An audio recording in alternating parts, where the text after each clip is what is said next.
Hello everyone, नमस्ते अनि स्वागत छ हजुरहरुलाई हिमालय किचनमा।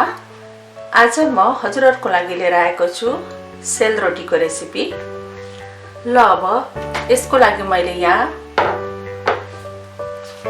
यसरी 6 कप जति चामललाई चाहिँ ओभरनाइट भिजाएर लिएको छु। यो राम्ररी भिजी पनि सकेको छ। अब यसको पानी तर्याउँछु म पहिला र यसलाई चाहिँ पिस्नु पर्छ राम्ररी।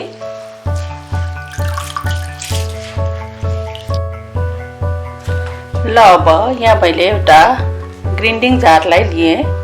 अब यसमा चामल राखेर यसलाई पिस्नु पर्छ राम्ररी।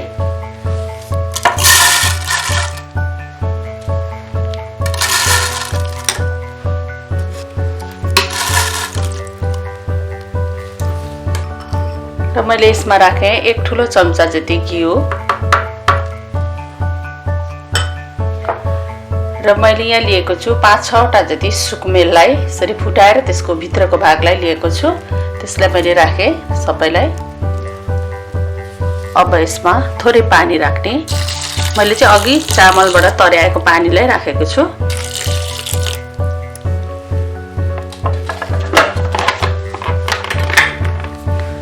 अब यसलाई मसिनो गरेर पिस्नु पर्छ।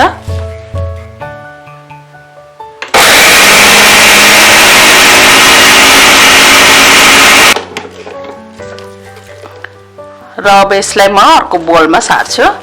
ल अब हाम्रो चामल पिसेर यतिको भएको छ।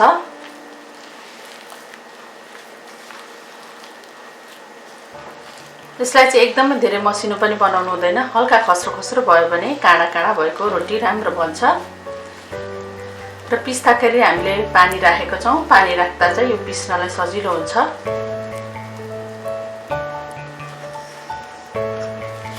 र अब यसमा मैले राखे 1 कप जति सुजी।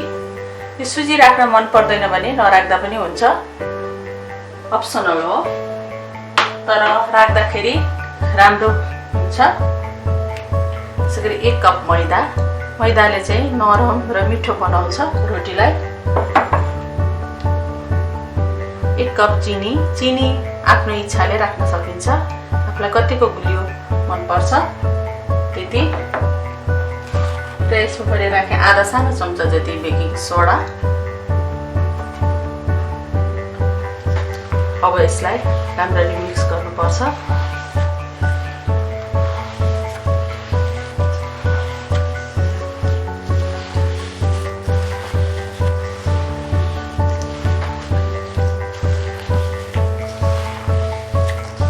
यसलाई चाहिँ एकदमै राम्ररी यसरी मुस्न जरुरी हुन्छ। जति हामीले राम्ररी मुस्न मार्यौं त्यति नै नरम स्वादिलो रोटी बन्छ।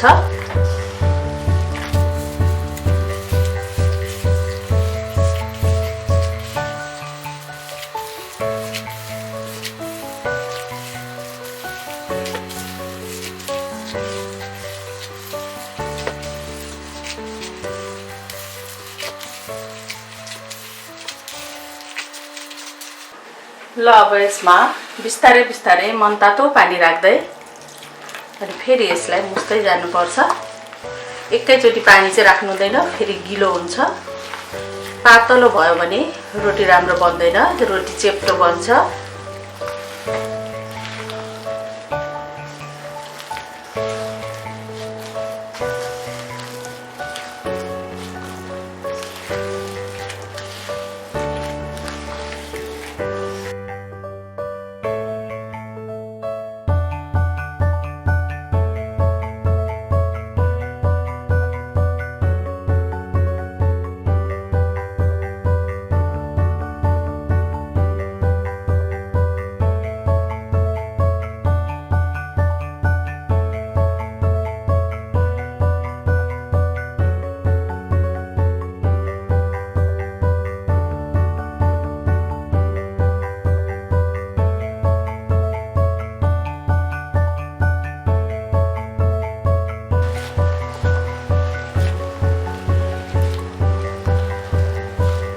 अझै पनि बाक्लै छ। यसमा म अरु अलिकति पानी राख्दै छु।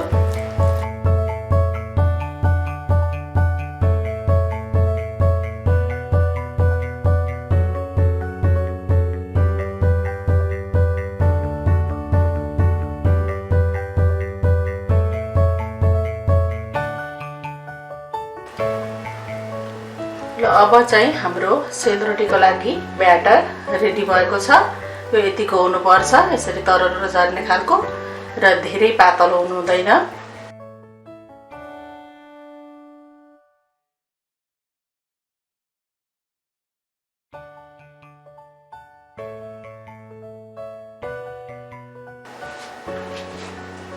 ल अब यति बेला भएपछि अब यसलाई छोपेर 2 घण्टाको लागि राख्छु।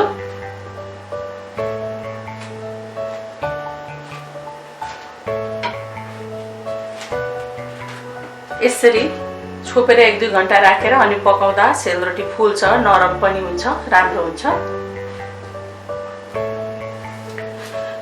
ल 2 घण्टा पछि अब यसलाई हेरौँ।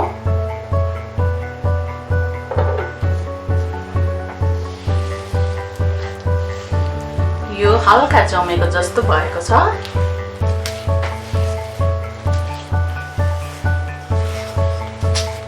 अब यसमा फेरि म थोरै पानी राख्दैछु।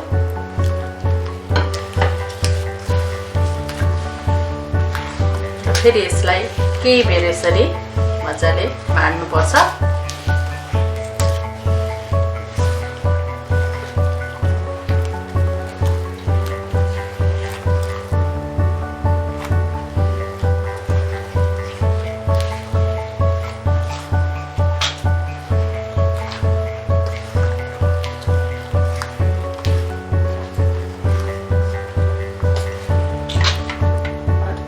राखेँ मैले फेरि।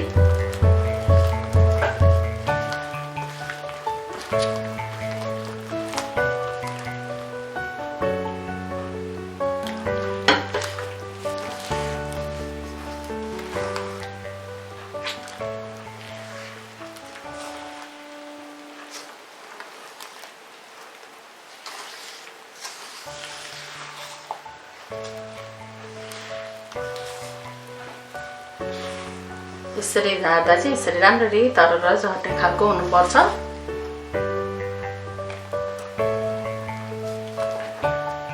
ल अब हाम्रो ब्याटर सेलरोटी बनाउनको लागि रेडी भएको छ।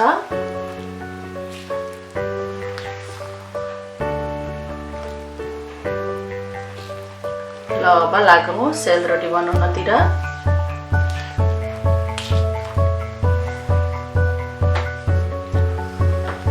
तेल चाहिँ अब मजाले तातिसकेको छ। अब यसमा म राख्दैछु 2 ठुलो चम्चा जति घिउ।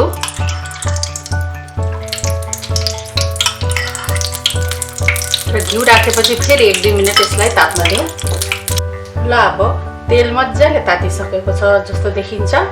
तैपनि यसलाई तातो तातेन भनेर एकपल्ट चेक गरौँ। यसमा मैले थोरै पिठो राखेँ। ल हाम्रो यो पिठो चाहिँ उब्रेर माथि आएको छ। यसको मतलब अब हाम्रो तेल रेडी भएको छ सेल पकाउनको लागि। र मैले सेल पकाउनको लागि यसरी एउटा प्लास्टिकको बट्टालाई यसरी काटेर लिएको छु। यसरी बनाउँदा चाहिँ एकदमै सजिलो हुन्छ, बनाउन छिटो पनि हुन्छ। अब म यसमा ब्याटरलाई भर्छु र हामीले ब्याटरलाई चाहिँ सेल बनाउन्जेल बीचबीचमा चलाइराख्नुपर्छ। त्यसो गर्यो भने काँडेदार सेल बन्छ। ल अब म सेल हाल्दैछु।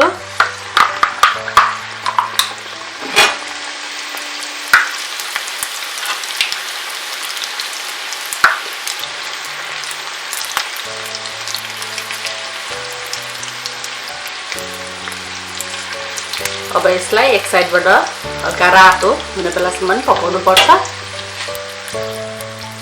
अब यसलाई अर्कोतिर फर्काइदिउँ।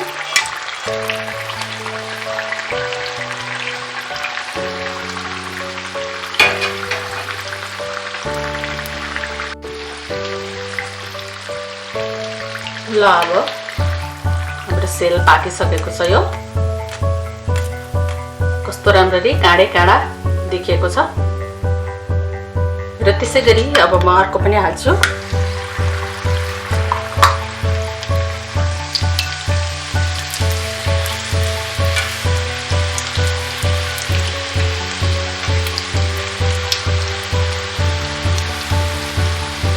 र यसलाई पनि यसै गरी पकाउनु पर्छ।